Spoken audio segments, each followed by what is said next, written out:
What's going on, man? Nothing much. Just here in the burg, just trying to stay alive, stay black and undead. Right I now, what's think that good? I think that trying to stay alive before the pandemic, that was just like a thing that we said. Now it's actually like a factual thing. Like Yeah, I mean, it's like stepping outside. the pandemic is one of those things that I hate when people say honorary black this and honorary black that, but I think that for the first time, some white people are starting to realize, oh shit, the air can actually kill you. And gravity, the atmosphere could actually kill you. And this is an existence that we just gotten used to with our entire existence. And now it's like, holy shit, yeah, this just stepping outside for a second could do that to Well, but then as usual, we have the there's the atmosphere trying to kill us, but then there's everything else that was trying to kill us before. you. Yeah. Yeah. So Did you watch Lovecraft? Did you watch Lovecraft Country? I didn't, man. I didn't. Okay. I was. My wife was watching it. I was knocked out. Okay, because without spoilers for people who haven't seen it yet. I mean, it's about monsters. It's about Jim Crow, but not the Jim Crow South. It's about the North, racism in the Uh North, huh. and in that first premiere episode, you have these terrible monsters, and they did a great job with making these monsters as ugly and as scary with all the teeth and eyes as possible. And they're diesel. It's like a bunch of Kimbo slices, but with 1,000 teeth and Uh huh. eyes over their backs and heads. And the most scary thing is still the racists. Mm. Still the racist cops. It's still the racist town people. The monsters are just like, okay, well, these are just some monsters, but the real Mm. monsters in the premiere are the racists. Mm. So it's sort of like an accidental metaphor for right now. Because I'm sure they conceived it and filmed it all before they knew Yeah. that this was gonna happen. So I was I was reading your piece in the New Yorker about Uh huh. about the barbershop, Yeah. and Yo, that still connects with your piece in from your book. I wanted to ask you, I was in the shop once a week before COVID, and Hmm. I don't shave, I don't do nothing, so I get all of my everything at the barbershop. My beard, my hair, and as you can see, I'm out here looking like Chewbacca right now. But I've been at the barbershop in so long, and so what is it that you miss most about not? I'm assuming you're not going to barbershops right now either. No, I Um, haven't been since the pandemic started. so what is it about the shop that you miss most? Like I had a my barber was this so I moved out to Annapolis from where I was living in Silver Spring, and I had a real good barbershop in Silver Spring, and my story was based on the female barber who was cutting my hair, and I really liked how she cut my hair and how she cut my son's hair. Then we got up here, and it was kind of like, you know I'm not driving an hour to Silver Spring to get my hair cut. So we found there's one black barbershop out here, but the rules. The old guy, you probably should skip the old guy, and the guy who doesn't have anybody in their seat. And I broke the rules. and, and my son, he was about 7, right? And so he's about 7, and at the end of the cut, I was, he fucked up my son's hair. He fucked up my hair, and I was trying to reassure. I was like, yeah, you like the cut, right? He's like, no, not really. so so I found so eventually I found a black barber at the mall, and he was. I'm sorry. At the mall, a barbershop Yeah, I in the went to one of those. I went to one of these corporate mall barbers, Oh wow. and Okay. yeah, and it didn't have the environment that it didn't have the black barbershop environment. It was but he was good. and then one day he quit. And I was searching Google and I found him on Google. It's a long answer to your question. And I found it. I found his Instagram and saw he opened up his shop. And so what I miss is seeing him build up his business. You know, I was real proud of him. He's a young dude. He has this like real alternative demeanor. You know, he doesn't look like somebody you would usually see. Like no barber I've ever seen. You know, he doesn't have like he has a perm. He's all into samurai stuff. He has a samurai harness that he wears, and it's different. Barber, okay. Yeah, he's a black samurai barber, and it's different. And I love seeing him build up his business and all the things that he's trying, all the different little gimmicks and tricks that he's trying to get people in the shop. And I hope that he makes it throughout this. You know. Yeah, I mean, you know, barbershops, and it's funny that you bring up your the best barber that you've had recently was the woman who was right. She was great. And there's this almost like this inverted or reverse affirmative action that happens within like the black barbershop where if they're, you know, because there's misogyny, there's sexism, this baked into those interactions. So if you have a woman that is in the shop, she's either the owner or she's was she the best barber there? She's not going to be like the I don't know. She's not going to be the DJ Augustine of the barbershop. She's not going to be like the journeyman who just happened to get a chair somewhere. She's going to be the star if she's in the shop. And the same thing even is for white barbers at black barbershops. Like if there's a white boy working in the black barbershop, you know that his skills are tight because they're not going to just let him rock if he's some shitty barber. He's not going to get the legacy chair. There are no legacy chairs for white barbers in black barbershops. So what are you missing about it? So there's the moment. There's like that little space. Okay, so after the cut is done, right? And so there's the whole theatrical situation with the cape removal and the cape removed. They take the neck guard off and then repurpose the neck guard as like the peroxide delivery device where they, do your face, whatever, get the talcum, boom, boom, boom, all that. It's a ceremony. Yeah. But then that first moment, you look in the mirror. That first moment, either you're handed a mirror or you turn around and you see, you finally see, I'm a new man. You know, and that first moment when you see yourself after the cut, after this entire process, after the theater and and the majesty and the pomp and the circumstance, and you actually see, this is how I look right now. I'm feeling this. And I don't know if there's a moment, at least for me, where I ever feel better about myself. Like the very first moment when I'm looking in the mirror, I don't think there's no other moment where my self-esteem is higher than that particular moment. And then, you walk, and then, you pay the barber, you say, you give the pound to him and whoever else is that that's in there, and then you leave, and then you're back into the rest of the world. In 24 to 48 hours, you are the man. Yeah. You're the man in 24 to 48 hours. But even getting back into the rest of the world, even leaving the shop, although there is now people are going to see me with this new cut. I'm Idris motherfucking Elba right now. Even that is flattened a little bit by leaving the safety of the shop. Mm-hmm. Though the shops ain't always safe, but leaving the shop and like, oh shit, I'm back in the world now. I'm back in America now.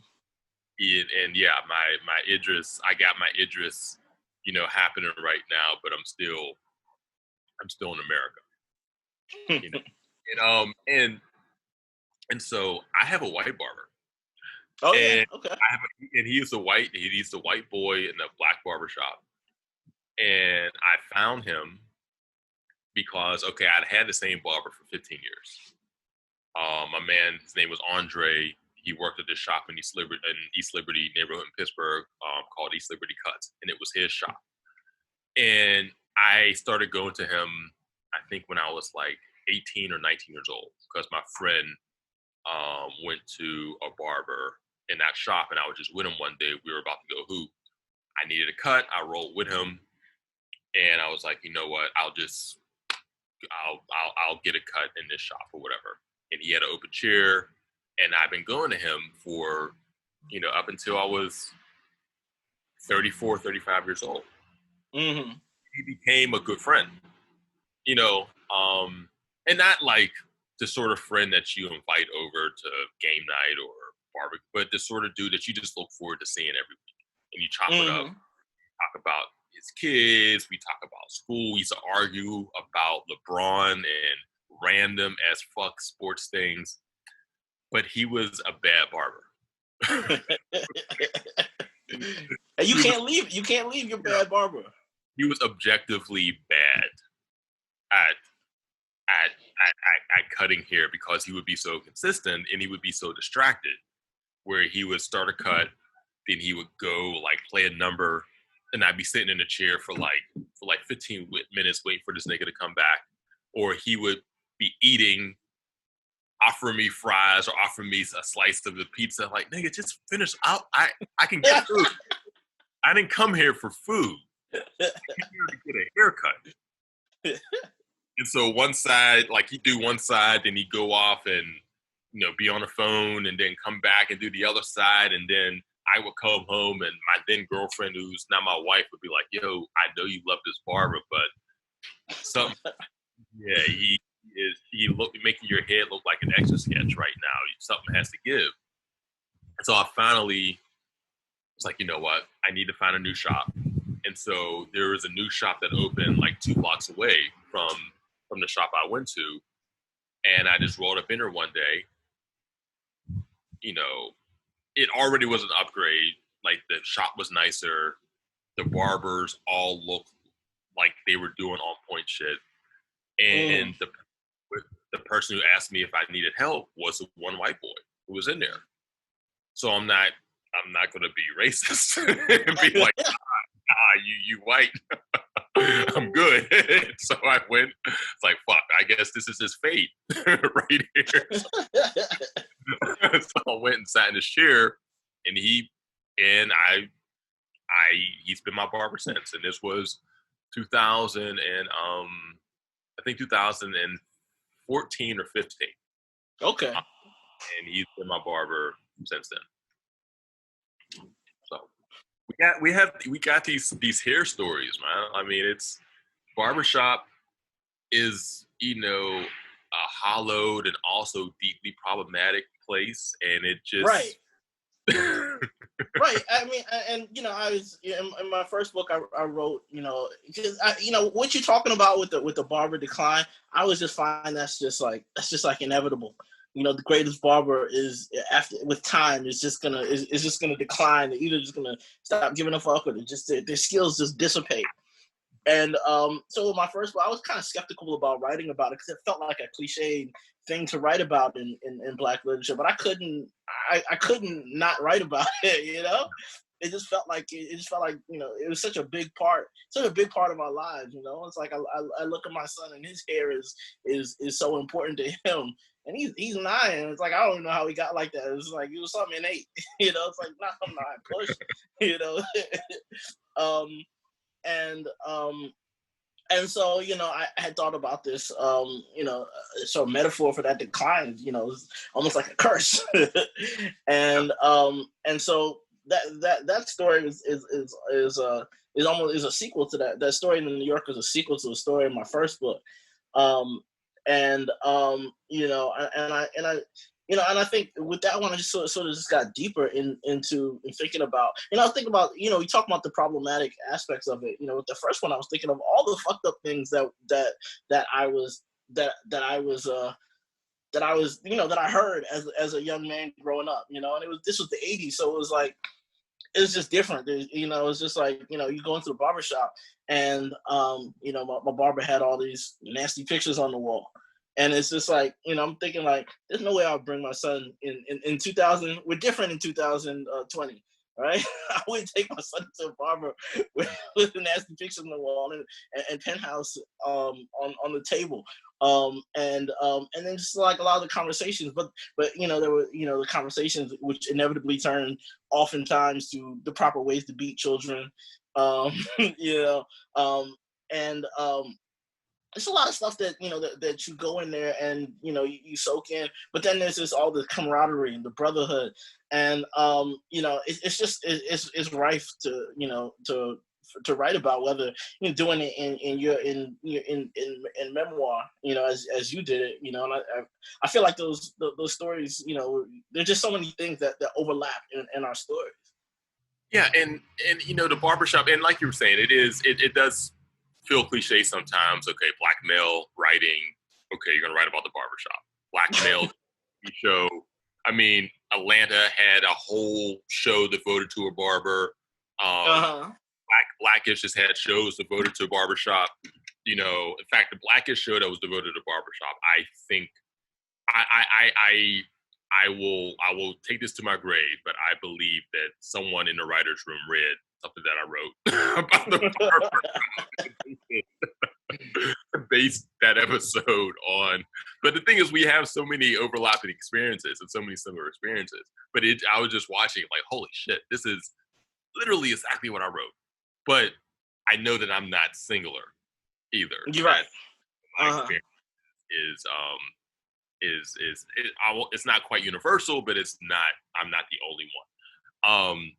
But the part about the cliche about the barbershop that actually I do want to challenge is the idea that, and you see this repeated very often, is that this is like where the most valuable black male thought exists, and this is this is if you want to know how black men really feel, how black men really think, and if you want to see black male intellectualism, you need to go to the barbershop. Sometimes, maybe, sometimes, but a lot of those barbershop combos need to stay in the barbershop and don't need to leave the barbershop at all, because, as you were saying, you're getting tips on how to beat children. Sometimes you could be getting tips on how to be more homophobic or more transphobic or more misogynistic, and that's a part of it too. And that's one of those things where, when I was a young man, or teenager, young man, listening to those things, I knew that it was wrong, but I didn't feel grown enough to challenge these grown men talking about this stuff. But then I'm grown enough to challenge, and it doesn't. And in the shop that I go to now, that just doesn't happen as much. But sometimes there might be another client who's in a chair and having a conversation. You hear a thing, and it's like, do I challenge it right now, or do I just, I'm getting my cut, I'm on my phone, I'm not even paying attention? Like, what is the obligation? Do you feel obligated if you're in that space now, knowing, and you're in a space where you know better and you're able to articulate exactly what the right thing is?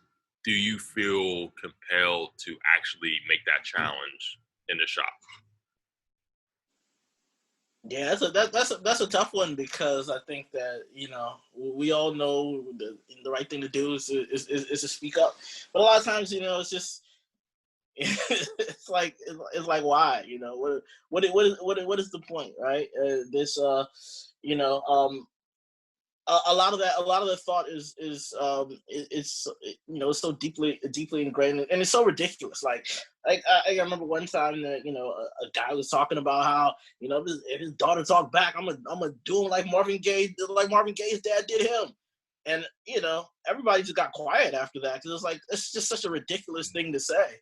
There's no there's no cause to murder your child, right? We all agree Marvin Gaye's dad was wrong, no, right? So you know, so sometimes it's just like, you know, it's performative, and it's like this guy's not gonna murder his child. You know, this guy's speaking from bravado. But a lot of times, it's yeah. I mean, I think that I think there are moments where you participate in the debate, and there are moments where you say, this is bravado, this is stupid. There's no reason for me to jump into it. Yeah, I agree. I agree with that too, and I think that in that situation that you mentioned, that guy seemed to be clearly just like reaching for a cosign, like reaching for, knowing that what he said was some fuck shit, but reaching for and he didn't get it. And yeah, getting that silence sometimes is worse than actually getting a vocal rebuke. It's like, holy shit, cricket. Our silence was a commentary. I think our silence was a commentary. Maybe that's a cop out, and maybe we should all say, that's the most ridiculous thing I've ever heard. Don't say some shit like that anymore. But I think our silence was a commentary at that moment. Yeah, and that it's tricky because, again, I mean, sometimes the silence can be a response, and sometimes it's like, well, yeah, I should have said something. I need to say something. And sometimes you do, sometimes you don't. And I wish that there was a more, I guess, like a more of a science to it. It's like, okay, if it crosses this certain line, then this is when you say a thing. Right. But that just doesn't exist.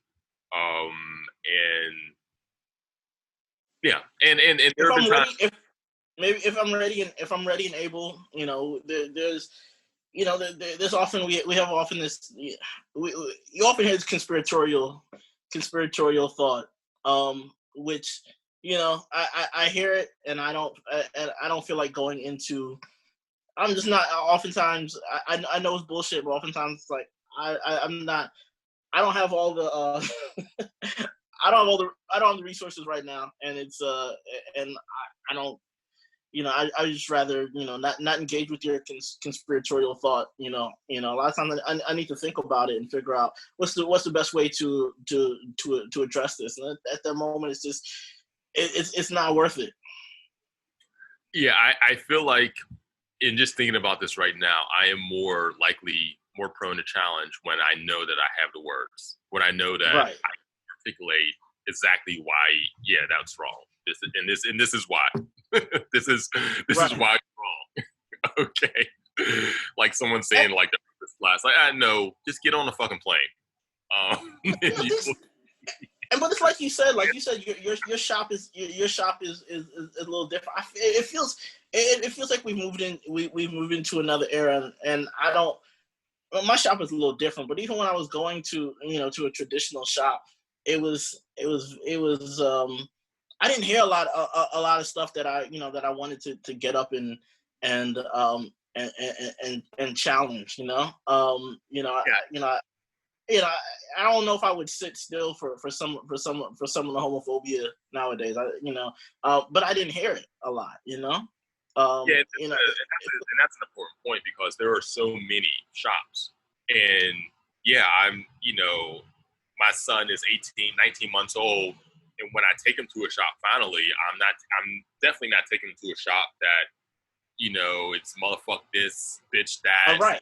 Right. No, I'm not taking my son there. I'm not taking my daughter there. Not having my wife walk into that shop. And the shop that I currently go to isn't that. In fact, I have to say, I've been mostly fortunate in terms of the shops I've been at, and the conversation and the tenor and the mood of the shop. Now, when I was in school in Buffalo, I went to a shop there that I felt like I was in New Jack City each time I got a cut like that.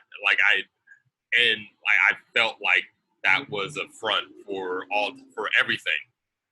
Yeah. A front for every business possible. That shop was a front for it.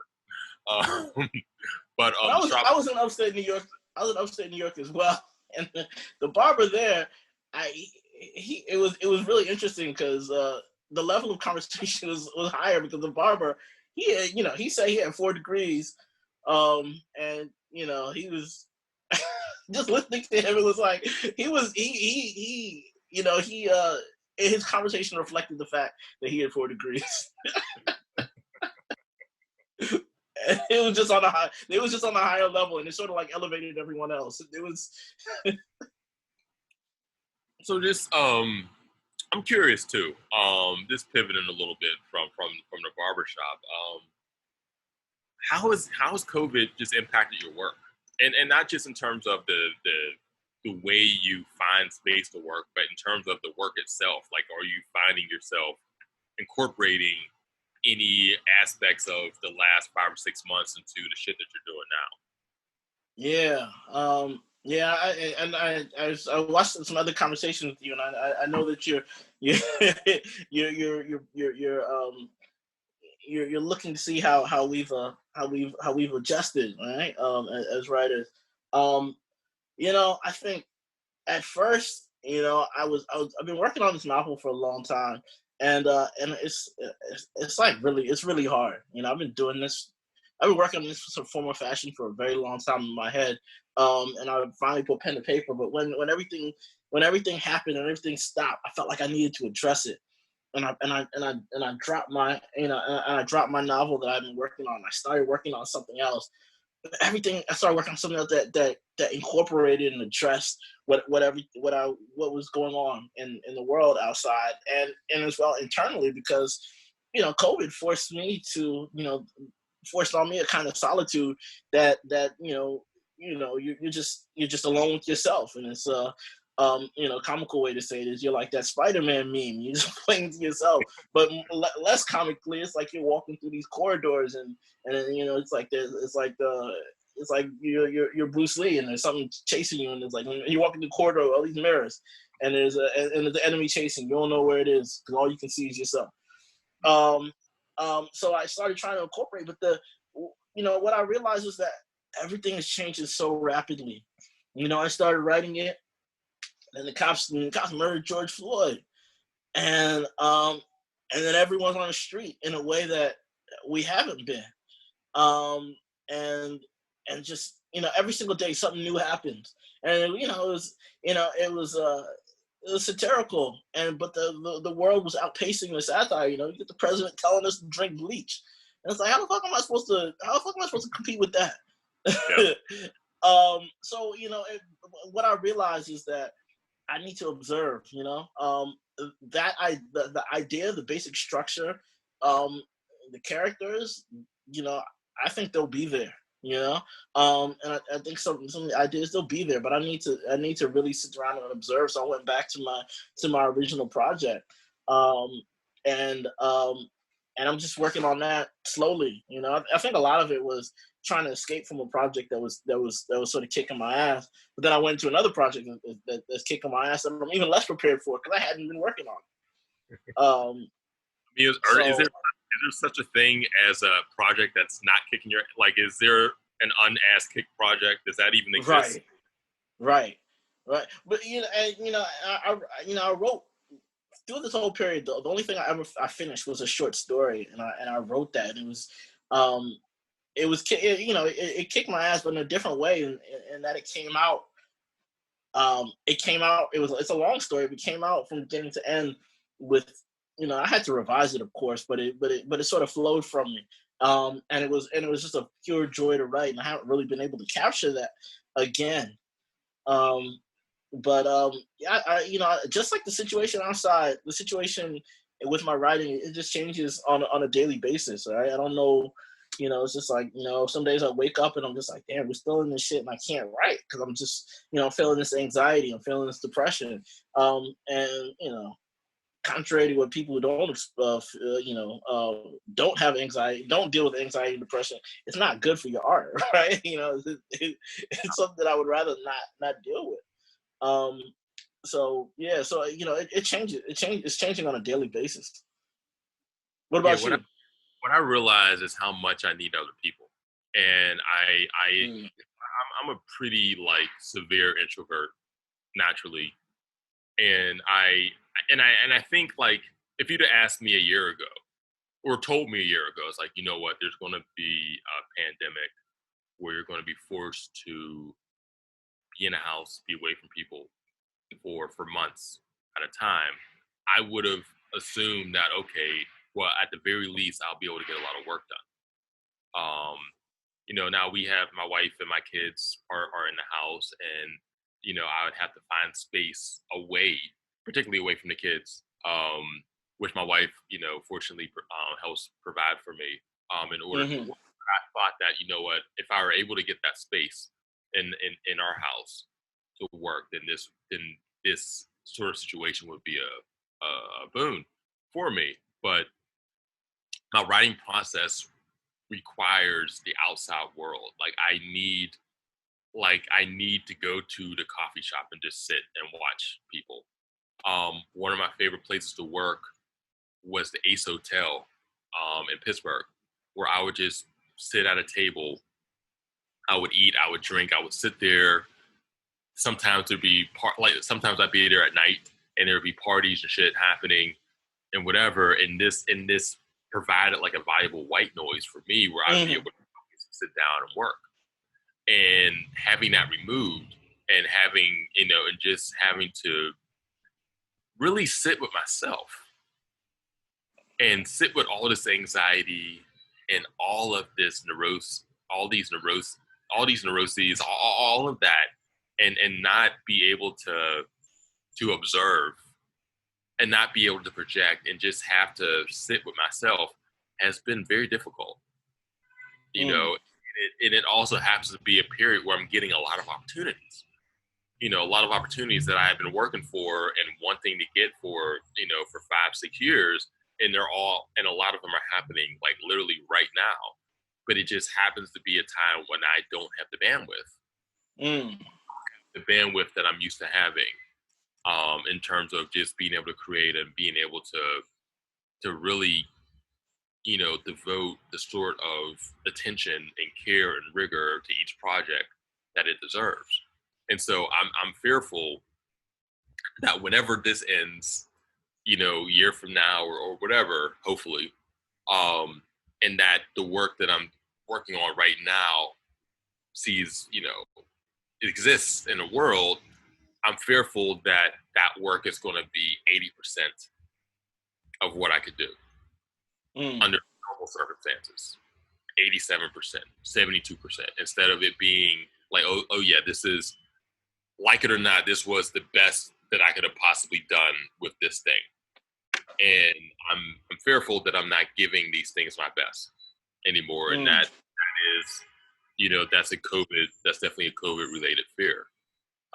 But the thing is, I guess the the scale on which best is measured shifts. I think because maybe I need to give myself more grace, because perhaps the best that I do right now is just the best that I could do. Like hmm I don't judge myself based on 6 months ago, because it's not Right. six, it's now. And this best is the best. It might not be the 6 months ago best, but maybe a year from now, that best is different than this best. You know what I mean? Right. Like, I don't Well, know. And you know what? I'm still No, trying to make sense of this all.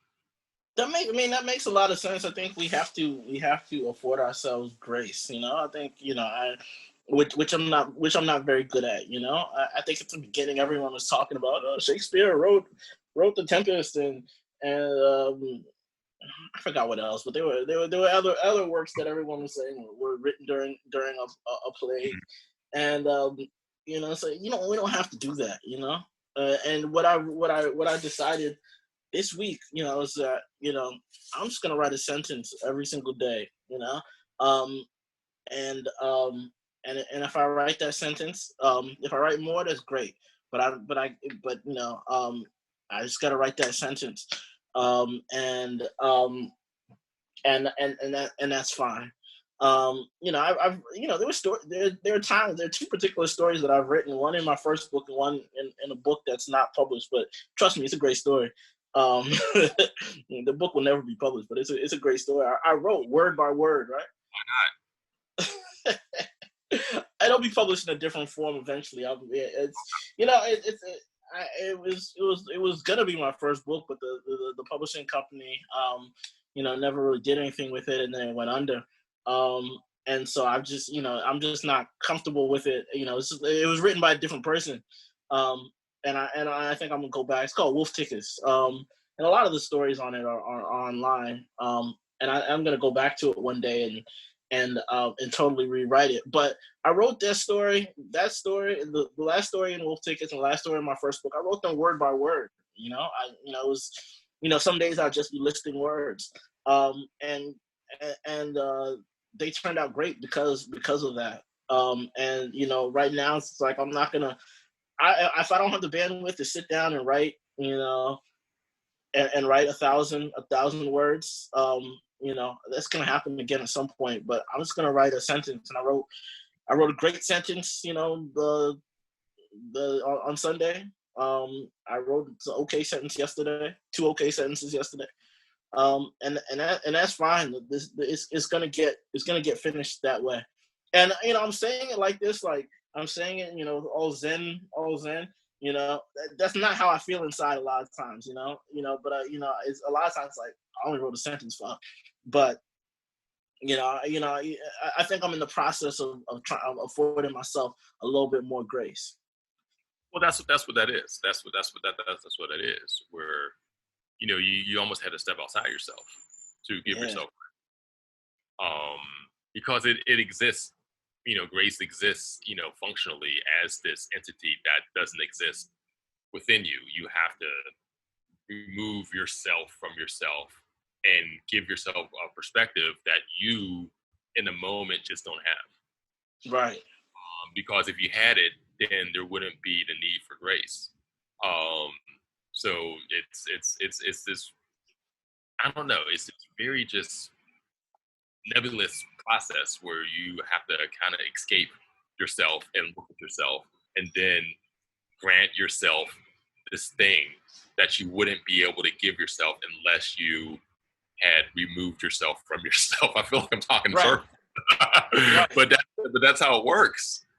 Because again, when you're in the moment, when you're in the trenches, when you are dealing with whatever the anxieties and neuroses and self-consciousnesses and vulnerabilities, you just can't give yourself that grace. Right. So you have to be almost a separate you to be able to tell yourself, like, hey, yes, you feel this way, you're going through this thing, but you also deserve to be a little bit kinder to yourself right now. Right. And it's not just that you deserve it, you require it in order to be able to move forward. So here's this. Right. I mean, you gotta remember, this is a generational thing. It's like so many people live their entire lives and never experienced this. So of course it's gonna be different. Of course it's gonna throw us off. And what I realize is that when this is over, I have a lot of I stockpiled ideas. I stockpiled a lot of stuff that I just sort of feel like at a certain point the dam's gonna burst, and everything's gonna flood. But right now it's got to rebuild. It's like the sports teams when there's a year where they know they're not going to the playoffs. It's a rebuilding year, They start. So you're saying you tanking right now? You tanking for number one draft pick? Exactly. Speaking of that, have you been watching the bubble games, the NBA bubble games? Yo, man, I'm not a sports guy. I know I just use a sports metaphor, but I'm not a sports dude. Okay. I follow the news events though, and Okay. and LeBron's hairline over the years. Well, with the NBA, it's so fascinating because there's so many storylines outside of what actually happens on the court that happen during a game, and so they just completed a very successful experiment where they went into this bubble at Disney. At Disney, yeah, I saw that. Yeah. And I thought that it was going to be a disaster. Like I thought, like when they were thinking this up, I thought that it was going to. I felt like the person in the first 15 minutes of the horror movie, where you're riding through like the scenic route and everything looks great, and then you like goes to some gas station and there's like some creepy guy in there who just says something really cryptic about the woods you're about to drive through. But the people are like, oh, that's just some weird guy. But I don't care about we're just going to drive through these woods. And I felt like we were at that point. It's like, holy shit, we're about to drive through these woods. But I have to say, I've been pleasantly surprised that it hasn't been the horror show that I assumed it was going to be. That I figured even with the hologram fans. You know what? All of that. So that's just a part of the NBA's just bizarre absurdity. The hologram fans, the Black Lives Matter slogans on the jersey, which is terrible, which is like the worst decision that has ever been made. And I've seen glitter, so I've seen bad decisions, but this is a terrible, awful decision to put like these random slogans. Like some people will have Black Lives Matter, other people's will have economic injustice. There's a white player, Joe Ingles, for the Utah Jazz, who has ally the back of his jersey. I mean, like how absurd and ridiculous is this going to be? But thanks, buddy. Thank you, Joe. So that part right there, it's dumb. There's no defending it. But the actual basketball playing, the gameplay, and the fact that there hasn't been an outbreak, and that's I guess, and that thing, the fact that there hasn't been an outbreak, and yes, there's a lot of money behind this, and there's a lot of incentive, financial incentive to keep this as sterile as possible, but it just shows that is possible. There's a way forward, yeah. And it is possible, even during this pandemic, to slow everything down, to not just flatten the curve, but end it. If you have testing, if you have everyone on the same page, if you have people conscientious enough to think outside of themselves, this can actually happen. We can actually put a stop to this. If I hate being a kumbaya ass nigga. I've never been that person. I think unity for the sake of unity is some fuck shit. There's some bullshit. Like, I don't want to unify with you if you are a person who I would, I don't want to unify with everyone. I don't need. I'm not holding hands with the Klan. Yeah, but I think in this instance, a collective unification towards this common enemy would be so simple and wouldn't even last that long. We just need to last for 5 or 6 weeks, and America just can't do that. I saw a headline. We just aren't built for that. I saw a headline in Wuhan. They haven't had a case, and they're out in the streets all together again. They have a pool party. I just saw that they had a pool party. Right. and it were the place where supposedly the disease came from. Right. And it's shameful that we're holed up in our houses. Yeah. But yeah, a lot of stuff that it's just there's an absurdity, right? And it's shit is dark, right? But in that dark, right? I just want to pivot a little bit, because it makes me think about in your work. I want you to talk about how you use humor, because you mean I laughed out loud, right? Throughout your book, and a lot of times, sometimes you're writing about things that aren't funny. You know what I'm saying? You're like your mother, taking a stray bullet. You even put a joke in about that, and I know at that moment that shit wasn't funny, but I really like what you do with humor. I want to talk about how that works in your work. Well, and the thing is, I can and will say the same thing for your work. And I was watching it was either watching or reading an interview with Michelle Cole, and I've been obsessed with her. Have you watched I May Destroy You? I just watched right before we spoke. I was just watching the last episode. Okay, incredible. And I'm obsessed with her, with that show, with the fact that she created this, that she wrote something like 100 and something versions of the script before she settled on it. Yeah, I mean, it's when you watch that show and you listen to her talk about the creative process, it's magic.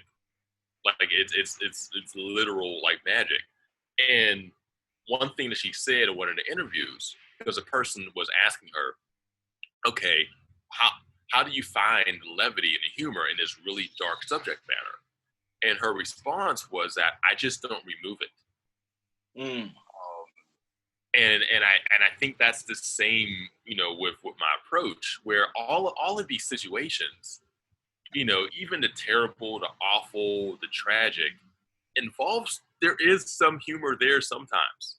There is some levity there sometimes. There is some absurdity and ridiculousness there sometimes. And I just choose not to remove it. I choose to leave it in there because it's a part of the story.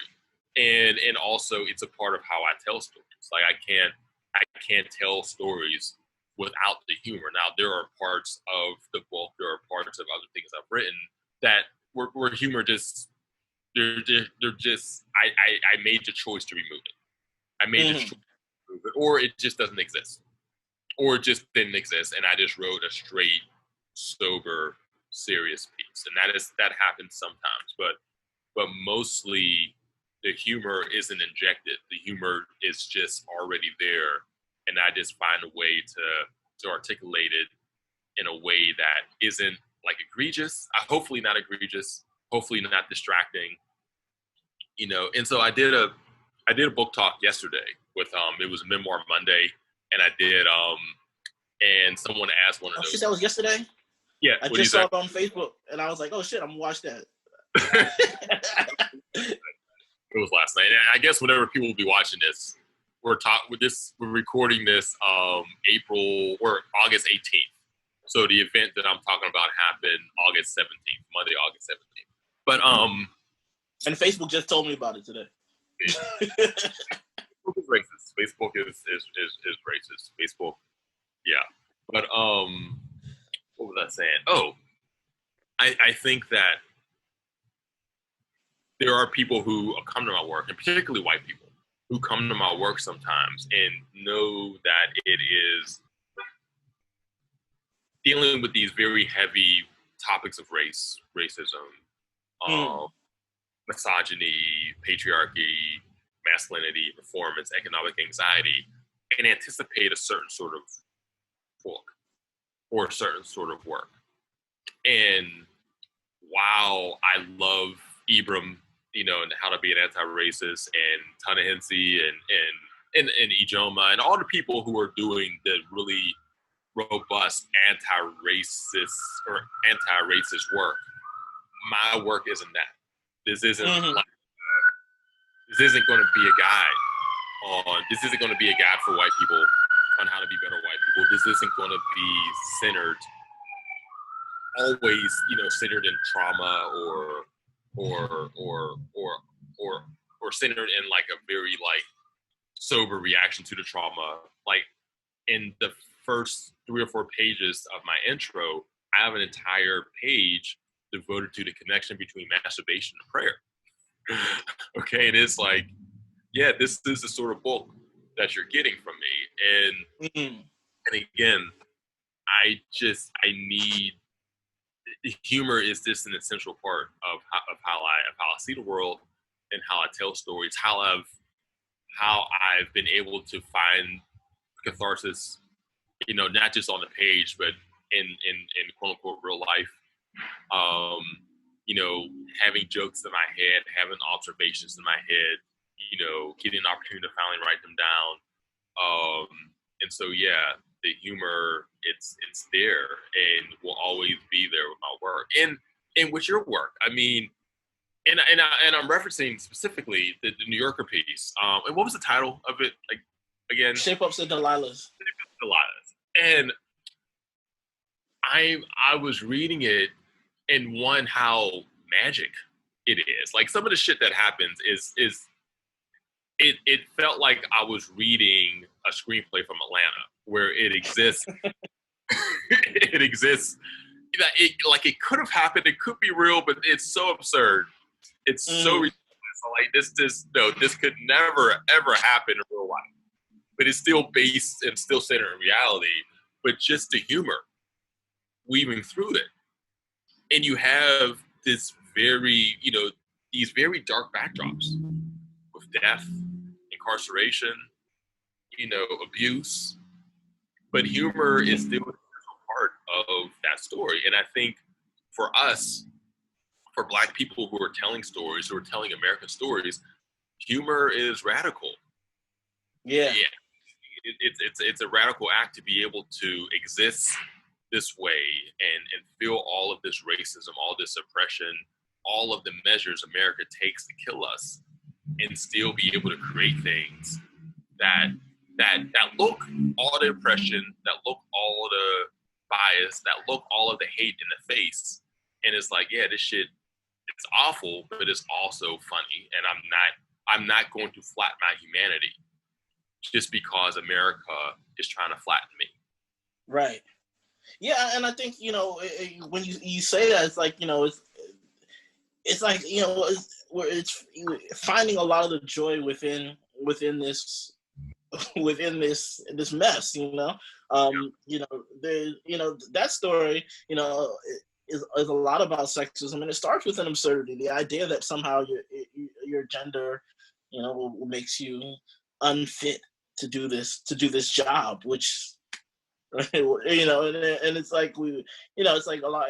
We talk this and we buy this and we run with it, and I wanted to start with, this is an absurdity, and and spin it out, and think about all the other absurdities that are connected with that. And I think that's a lot of what I do, and it's like, finding that a lot of times it's finding that joy within the pain, within the, if there is struggle or if there is trauma, like I think about like Kiese is Heavy, which is a dark, deals with a lot of dark stuff. It's also hilarious. And I felt like a lot of the white critics missed that.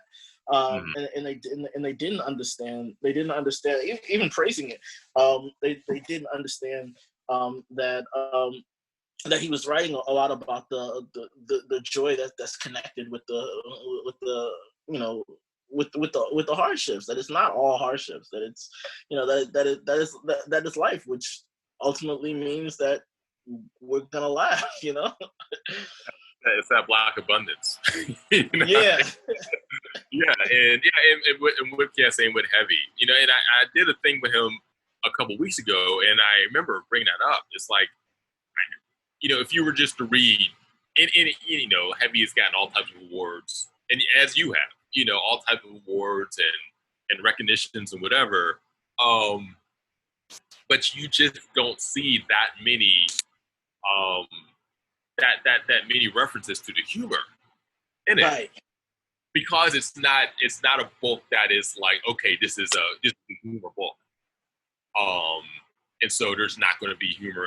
And I think, again, that goes back to the flattening, where not just America in general, but most times, white critics do that too, where okay, this is a race book, this is a serious book. And so when I write my critique, when I give my critique, I'm gonna laud it, but I'm going to place it I'm going to compartmentalize and place it in this black bubble, or in this race bubble, or in this trauma bubble, and not even think about, or not even, and this is something that I've thought about too. Is it that they're ignoring the humor, or is it that I'm sorry? I said, is it that they are ignoring the humor, or is it that they just don't see it? Because that could be another thing, where the jokes in your work, in Kiese's work, and my work, exists at a frequency that maybe only we're picking up on. And the humor isn't necessarily being ignored, it's just going completely over heads. Yeah, I feel like with our books that, from what I've seen, people seem to not so much ignore it, not necessarily know what to do with it, because it's side by side with a lot of stuff. I feel like it's with some other books it's completely ignored, because they're in the category this is a serious book. I think what we do is what we're doing, it's so in your face, right? I think we use humor in a serious way that it's aggressive, and it's you really can't ignore it. But then it's side by side with at least in your work, it's side by side with these incredible insights and this incredible vulnerability, which you've recently said is not is not a confidence, or is not a bravery, which I'm going to disagree with. Even if you need it, even if it's like I need a check. You revealed a lot, and I'm cringing. Like, I have this mask of fiction. It's like a lot of my stuff is on the page, but I could just be like, hey, it's a character, it's fiction. With you, it's not a character, and it's and I would just, and I guess sort of pivoting a little bit, how have people reacted to a lot of these vulnerabilities, people in your life, people that and and how you've portrayed them as well, on the page. Well, before I even answer that, I'm going to push back on what you just said right there about how, I guess the nature of my work writing memoir allows me to be more vulnerable than you are, who writes fiction or writes short stories. And I disagree with that, because I think that when writing short story and writing fiction in the way that you do, or in the way that Nafisa does, or in the way that Nana Kwame does, we're getting into your head. Like you're maybe you're not writing about experiences, although you are, but you're also creating these really absurd and bizarre and awkward situations. And so even if you're not giving us a vulnerability and an insight into your life, you're giving us an insight into your head. Well, let me I wasn't saying that that allows you to be more vulnerable. I'm just saying I agree with you. I think that I'm just as vulnerable on the page, and I think Nafisa is just as vulnerable on the page. But there's a mask, there's a veil that I can pull down, and you can pull down that veil too. But I don't know if it's as easy